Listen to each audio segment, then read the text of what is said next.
Ku izina rya Data n'irya Mwana n'irya Mutima Mweranda, amen.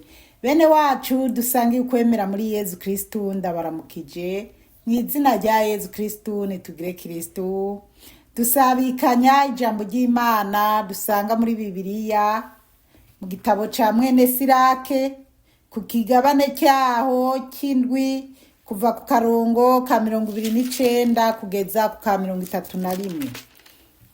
Ijambo ry'umutwe riravuga ngo ugusonera abahereza nkuka. Ubaha umukama n'umutima wawe wose, utangarire abahereza nkuka biwe. Kunda uwakuremye n'ububasha bwawe bwose, ntuhebe abamukorera. Ubaha umukama, usonere umuhereza nkuka. Kandi umuhe umutagi wiwe nk'uko wabitegetswe. Umwimbu wa mbere, imperezwa y'iciru, ishikanwa ry'amaboko, imbagwa zo kwitagatifuza, n'umwimbu wa mbere w'ibyeranda. Bene wacu muri Yezu Kristu, iri ni ijambo ry'Imana. Dushima Imana. Aleluya, amene, aleluya, amene, aleluya, amene, amene. Bana b'Imana, mbanje kubaramutsa mu izina rya Yezu Kristu, ndabipfuriza umwaka mushasha mwiza. Ubushize narinzi ko mu nyigisho nariko ndatanga nza kubiherukirako, ariko nagira ndabwire ko audio casanga yamaze icirikata. Basi rero ubu rero reka mbihereko, mwese ndabipfurije umwaka mushasha mwiza. Hama muri benshi cane mwandungikiye ama message yo kunyipfuriza Noheri nziza, umwaka mushasha mwiza. Benshi sindabishura, ariko benshi ndumva ari byo banyipfurije, kandi nanje narabibipfurije. Nagenda bibipfuriza no mu nyigisho muri rusangi. Ego mukama azoduhana amahoro n'imigisha muri uwo mwaka wa 2026, maze ibyo twabuze tuze tubironke, ariko bivuye mu bugombe bw'Imana, bitavuye mu by'uburyarya. Ego hama hari ukuntu mu minsi nahora ndababwira mvuga ati umuntu azoza nshira muri groupe ariko twoba twabanje kuvugana. N'ubu nama mbona amagurupe yashize mu magurupe, ariko byoba byiza nk'umuntu abanje kubimbazako, kuko hari igihe sanga ndi muri groupe nayishiramo ubutumwa ugasanga hatangwe kuzamwo ibibazo. Sishaka rero ibibazo, shaka umuntu yumvirize ubutumwa ari uko abushaka, atabushaka ntabwumvirize. Rero bana b'Imana nuko bimeze, kuko bamwe bavuga ngo bitwuzuriza telefone, na jewe nyene biba binyuzuriza telefone, kuko fisa amagurupe menshi yoshiramo ubutumwa. Rumva rero hadutse igurupe ugaca usanga bayinshizemwo ntibanyiyumvamwo, canke se nabwo n'ibindi bintu. Imana iduhe kubitahura cane. Hama umukama Imana akomeza bampezagirire cane. Reka rero tuzirikane ko iri jambo ry'Imana duhejeye gusoma mu gitabo cya mwene Sirake. Ijambo ry'umutwe turabona riravuga ngo ugusonera abahereza nkuka. Ugusonera abahereza nkuka, abana b'Imana, no kuvuga ugusonera abapatiri, ugusonera abapastori, ugusonera abashehe, mbega abo babitorewe kuvuga ijambo ry'Imana. 2:9 haravuga ngo ubaha umukama n'umutima wawe wose, utangarire abahereza nkuka biwe. Bana b'Imana, ngo twubahe umukama n'imitima yacu yose, ngo dutangarire abahereza nkuka, abasoma imisa, abavuga ijambo ry'Imana, kubera hariho abantu tubasuzugura. Rero gusuzugura umuntu w'Imana by'ukuri uba uri kurasuzugura Imana. Rero Imana yonyine niyo ivuga ati bubahe, tububahe kandi tububahe by'ukuri. Akarongo ka 30 karavuga ngo kunda uwakuremye n'ububasha bwawe bwose, ntuhebe abamukorera. Ngo kunda uwakuremye n'umutima wawe wose, ukunda Imana n'umutima wawe wose. Bana b'Imana, si twebwe twiremye, Imana yaraturemye. Hariho abantu benshi bumva ko ngaha mw'isi bahisanze nyene nk'ibisanzwe, batemera Imana ko ari yo yabaremye. Bumva ko niyo bazopfa bizoba biheze, ariko siko bimeze. Imana yo mwijuru yaturemye, idusaba ko tuyubaha n'umutima wacu wose. Ngo kandi rero nitwamara kubaha Imana n'imitima yacu yose, twubaha abapatiri, twubaha abapasteri, twubahe abashehe. Ariko kandi hano hakavuga ngo ntuhebe abamukorera. Abakorera Imana rero sabo bashehe, sabo bapatiri n'abapasteri gusa. Abakorera Imana na jewe Zipora umusabyikazi w'Imana nzima, nanje ndi muri abo bakorera Imana, kuko ndiko ndavuga ubutumwa bwiza. Kandi mu ijambo Yezu yambwiye ati Zipora mwana wanje unkorere. Aho nzoba ndi hose, aho uzoba uri hose, tuzoba turi kumwe. Nukuvuga rero naha ndi kumwe na Yezu Kristo. Haleluya, amen. Rero najewe nubwo ntari patiri canke mu mubikira canke umuntu yahawe, urabona ko hariho abantu hariho abatigwa n'abandi. Mbega unyi benshi baranihamagara akakubwira ko ari pasiteri atanaho yabuherewe. Rero muri Katolika suko ndi mu Gatolika, ariko kuko Yezu ntiyantumye kuba Gatolika gusa, yantumye ku wari we wese. Rero mu Bagatolika rero ntawo kwiyadukiza ngo avuge ngo ndi padiri. Oya, nanje Zipora nubwo mvuga ubu butumwa bwiza, ntabwo mvuga ko ndi umubikira ndiko ndabukora kubera nduwo mu mugwi runaka. Oya, njewe ndabukora kuko Yezu Kristo yambwiye ati nkorera. Kandi nubwo nsoma Bibiliya nkavuga ijambo ry'Imana riri muri Bibiliya, fise ibintu nkora biba bizananye kuri Yezu Kristo bitajanye n'ibi bintu byo kuvuga byo gusoma Bibiliya. Kandi nkabona ko ndiko ndabikoreshwa na Yezu Kristo, ndiko ndabikora kubera Yezu. Rero nanje ndi umwe rero mu bakozi b'Imana. Ariko hahiriwe uwo muntu w'umukozi w'Imana, kuko hariho mu bakizwa canke mu barokore n'abandi bakorera Imana atari abapasteri, nabo batowe nkuko nanje natowe. N'abandi benshi cane bihamagaye batatowe n'Imana, ahubwo nabo bimitswe na Satani kugira bazimiza abantu. Abo rero Yezu yarabivuze ati muzobamenyera kuvyamwa bama. Ni babandi rero bakubwira ko baguhanuriye, ariko ubaha amahera kw'Imana yababwiye uku canke yaje kukuvugishwa ko. Murazi ko mu minsi yahera nababwiye n'abapasteri bari banyatatse baza baca hirya no hino, hakageraho umukama abona ati ibi bintu birarenze, ahubwo bigaca bisambuka bikaja ku mugaragaro. Haje Imana yari yabonye ko byarenze inkombe.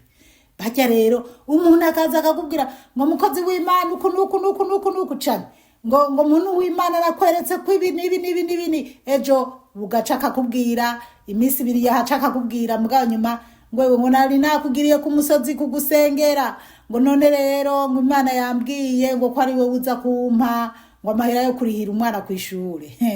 Timwebwe muri indyarya. Rero bana b'Imana, nukugenda buke buke mukaza muraraba abo mukurikira, kubera iki gihe hari amadini menshi, hari ama YouTube menshi y'ibinyomanyoma. Ubushize sinzi uwandungikiye umupasiteri ariko aravuga ngo ugene yaja kwigisha ahantu, abandi bapasiteri bakamubwira ati uze kwigisha ukuntu nuko.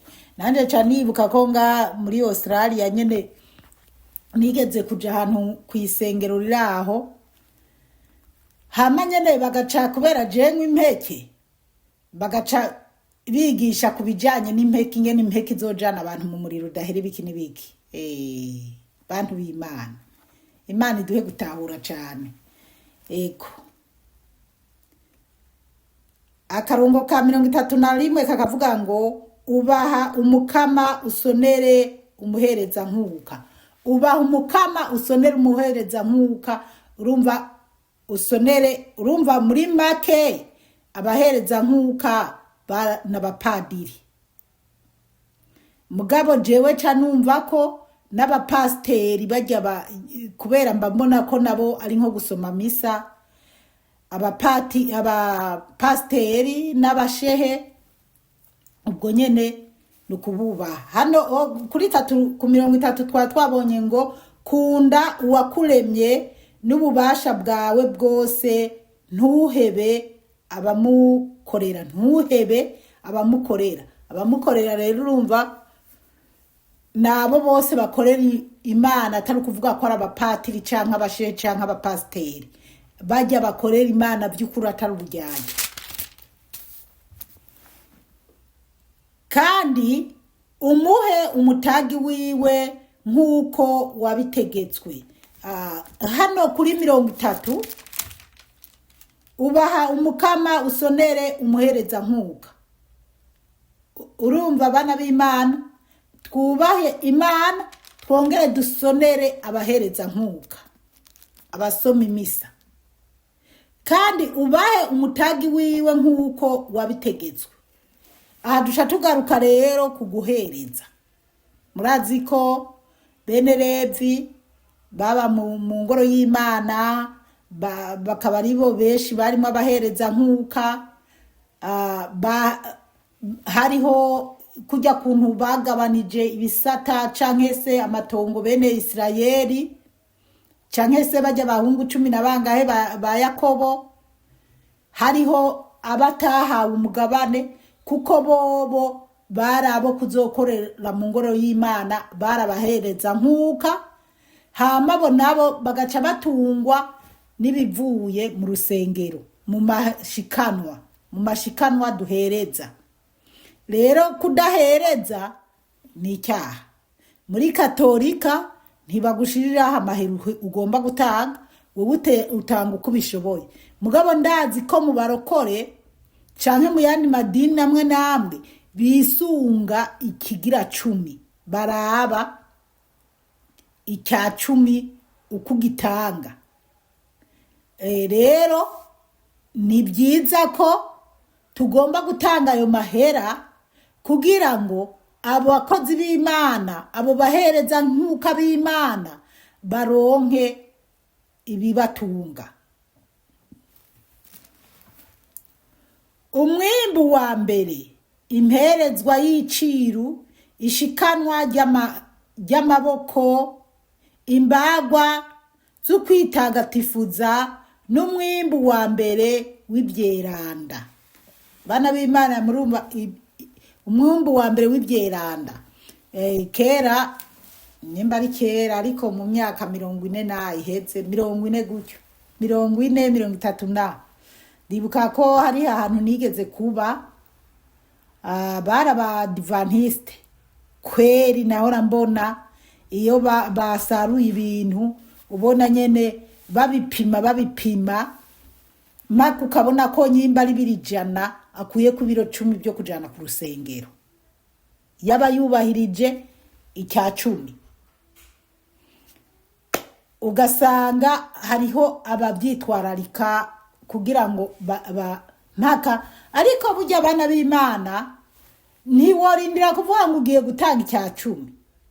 Niyo waba ufise ibiro 100 by'ibiharage, utavuze ngo ntwara ibiro 10 ushobora no gutwara na 20 ushobora no gutwara na 30 biravana nuko ushaka kunezereza Imana mugabo Imana irakeneye ibivuye mu mufuko wawe ibivuye mu nzu yawe ibivuye mu murima wawe mbega ngo ibyeranda hama ubijane mu ngoro y'Imana abapatiri n'abapasteri babifungure hanyuma nibyanacaguka kuko muri Bibiliya nyene canke se mu bitabo byo kuvayo mu itanguriro canke se mu ntuze mu byakozwe n'abatumwa baratubwira ingene aboro nabo bagomba kwitabwaho mbere mu bwuzure bwa keraho berekana ko no mu murima wawe usaruye ugira ibyo usigayo abakene bazoza baraza guhumbahumba rero bana b'Imana kubona ubu umuntu mu murima utuntu twose erega bana b'Imana hajyanye no mu murima nk'umuntu agenda agakura umwumbati agahekenya ntitwomwita umusuma vyovana n'ukuntu ubonye uko uwo muntu yabigenjeje nyimba yateruye igunira akajana agakusoromeramo imyumbati uwo yofatwa ariko nyimba ari umuntu yagiye mu murima agasitura igishitsi cy'umwumbati agakura ko iyo yihekenyera canke yaza kurarira mu by'ukuri nuko inzara yateye uwo ntiyari umusuma ari umusyonzi yarakwiye kugira nk'uko canke ku ngundu y'igitoke agakura ko ihando ry'igitoke akagenda kurarira mugabo ubu ibintu byarononekaye abantu bariba rero nukuraba ingene ibintu tugomba kuvyitwaramo ariko Imana itubwira ko abahereza nkuka tugomba kubaha ibibatunga kandi bana b'Imana murabona ko nk'umupatiri canke umuntu yavuye iwabo ari umusore akagenda akihebera Imana agaheba ibyo kwa se na nyina akagenda akihebera Imana uwo nyene akwiye kujya ibyo mu nzu y'Imana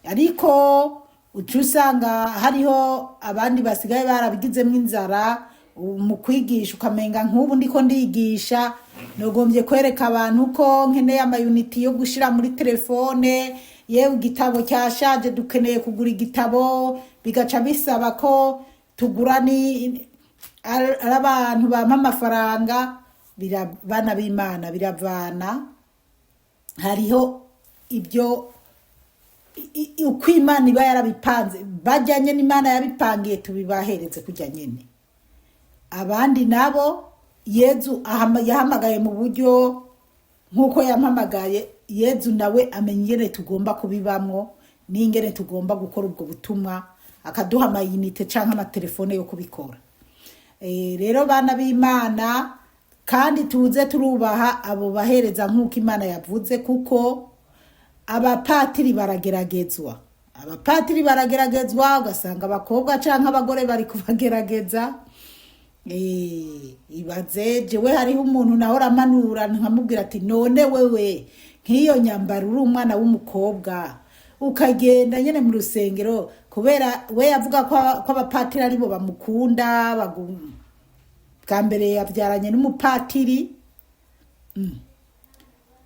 nyuma wamubwira ati none ubona mwemwe ngo urumva ngo niwe yankunze ngo kandi rero ngo umenga bose ngo barabwirana ngo ko Imana idutabare cyane rero uri umwana w'umukobwa ukaza kwambara impenereza mu rusengero uri umudamu n'abadamu bafise abagabo bakaza kubagerageza buriya rero ni mwebwe mufise umuriro mure imbere y'Imana kuko muri ko murahemukira Imana mugiye kugerageza abantu b'Imana Imana iduhe gutahura cyane hamba rero tububahe nkuko Imana ibidusaba kubera Imana yabahaye uburenganzira bwo gukiza imitima yacu kuja kwirega kuja kwihana nyimba ari kwihana kujya abarokore babigenza sinzi mu basilamu uko ariko mu basilamu birakaze kubera aho ukoze icyaha bagukubita inkoni. Imana iduhe gutahura cyane. Biravana rero bana b'Imana, umukama Imana bahezagire cyane, mwarahezagiwe n'Imana ku izina rya Data n'irya Mwana n'irya Mutima Mweranda, amen.